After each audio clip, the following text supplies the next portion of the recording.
Hello lads, and welcome back to yet another video. So today I am reviewing this phone, which is the iPhone 12 mini, and I've been using this phone for 58 days straight since launch day, and I do have a fair few thoughts about it.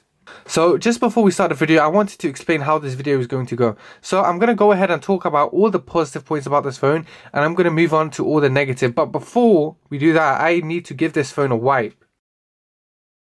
I just also wanted to quickly mention that this phone is actually a pretty unique phone, and it is a bit of a dying breed, as these smaller phones don't tend to exist anymore. I mean, they do exist, however, you don't get flagship level specs in them. Normally, whenever a phone is made smaller, the processor is affected, the RAM is affected, the camera quality is affected. However, that is actually not the case when it comes to this iPhone 12 mini.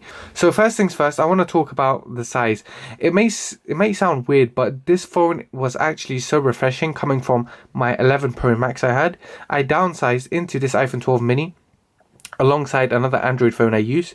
Those were the two phones I was using, and putting this phone in my pocket, as weird as it may sound, was so refreshing. Just putting a small phone in your pocket where it doesn't take up half your leg is actually so nice.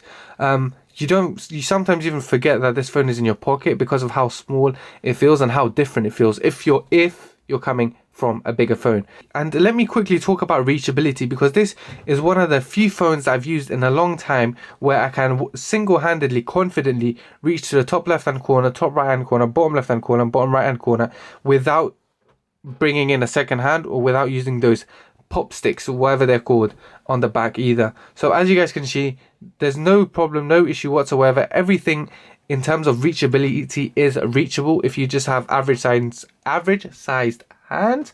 Next, I want to move on to the battery life, because a lot of people have been talking about the battery life and saying how the battery life is not sufficient. Well, I'm here to tell you otherwise. So I've been using this phone for 2 months, as I said. The battery life on this phone has been nothing short of bang average. The battery life is not bad. The battery life is not fantastic.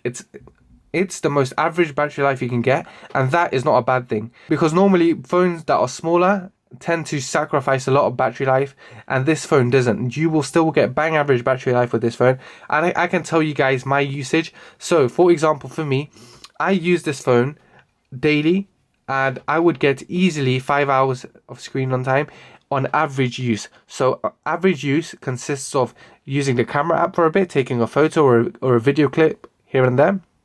And then let's say we go ahead and jump onto Snapchat, go ahead and talk on Snapchat for a bit, send a few snaps, go ahead and jump on YouTube, watch a few YouTube videos, maybe an hour or so. And then let's say we go over to Instagram, Twitter, go on WhatsApp, talk for a bit, all that social media stuff, and then jump onto Safari, do a bit of web searching. That is what I would call average use. Maybe a game here or there, but not too much gaming.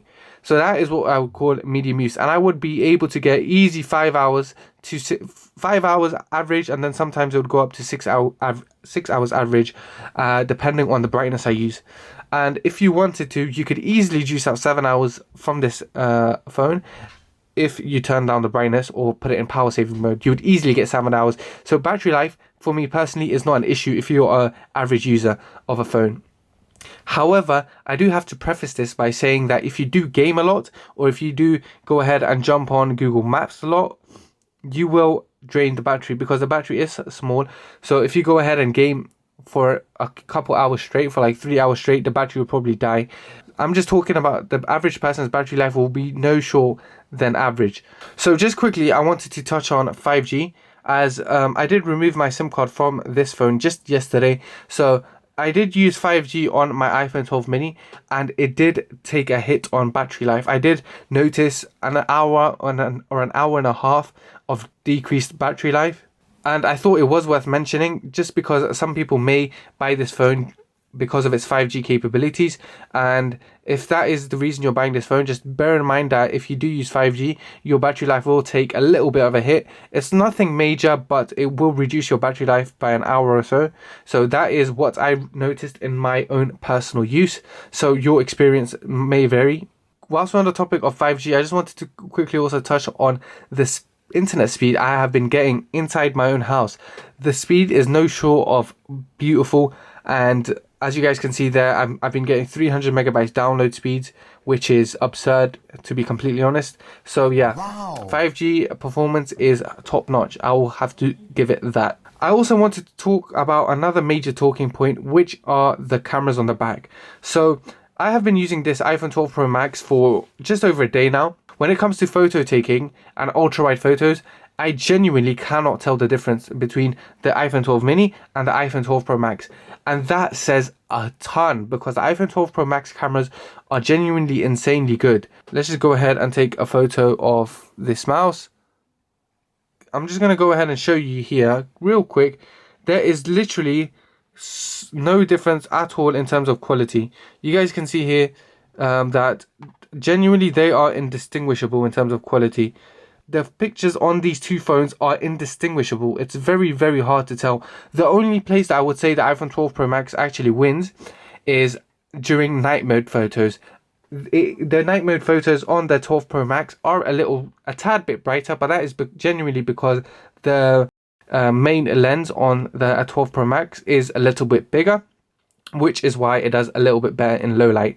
One more thing I wanted to mention, obviously these phones don't come with chargers unfortunately anymore. But when you do find a fast charger, so a 20-watt charger for this iPhone 12 mini, because the battery is very small, the actual charge time is fantastic. So in my personal experience, I was getting on half an hour's charge, I was getting around 60 to 65% of battery. So that right there is absolutely a fantastic feature to have. So it's not the fastest charging in the world, of course. However, it's just nice to have a phone that does charge up very, very quickly whenever you do need it to. So if you do go ahead and buy a fast charger for this phone, or you already have a 20-watt Apple charger, that will charge this phone very, very fast. So this display is actually an XDR OLED Apple display, which is short for an OLED display, and this display is the same technology that they use in the iPhone 12, iPhone 12 Pro, iPhone 12 Pro Max, iPhone 11 Pro, iPhone 11 Pro Max, which in short basically means that the dark colors, in terms of like the blacks and the darker colors, are much more darker, and the brighter colors are much more brighter. And this basically gives you a much higher contrast ratio, meaning colors are very, very colorful. Colors pop a lot more than the old LCD displays. So for example, if you've got an iPhone 8 or below, or an iPhone XR or an iPhone 11, upgrading to this display will be a game changer, because you will see the difference night and day. You do not have to be a tech expert to see the difference in clarity and quality of this screen compared to their older models. So yeah, I just wanted to say that this display is also a major step up from any other older iPhones that you may have. It's not the brightest phone I've ever tried, but it does still get very, very bright. So, and moving on to the last point to quickly talk about, which are the speakers. And as you guys can see, this right here is the speaker that you do get, and combined with the earpiece speaker, the speakers are very, very decent, and that's where I would leave it. They're very, very decent. They're not going to blow your socks off. However, they're also not going to disappoint you, which is what you don't want from a £700 phone. So I'm just going to go ahead and give you guys a quick overview. Is this phone for you? So I'm going to preface this by saying, if you're downgrading from a bigger phone, let's say the 11 Pro or the 11 Pro Max or the iPhone 8 Plus, iPhone, whatever big iPhone you have, or any other big phone you have, and you're trying to downsize, I would highly suggest you go and have a look at it in store. Obviously buy it from somewhere where you may be able to return it, because this is a very, very small phone. You might not see it on video, but look at this. I can literally hold this phone with one hand from top to bottom very, very easily, and I'm very, very confident holding this phone because of how small it is. However, if you're moving from a smaller phone, like let's say an iPhone 8, iPhone 7, iPhone 5, whatever smaller phone that you're using, it doesn't even have to be an iPhone. If you're moving from a smaller phone to this small phone, you won't have an issue at all. Just look at it next to a mouse. That just shows you, obviously this mouse is a little big, but that just shows you how small this phone is. So would I recommend this phone to you? 100% I would recommend this phone to you if you want a small phone, because for me personally, as I mentioned, I moved from a bigger phone to a smaller phone. Watching YouTube on this wasn't very fun for me.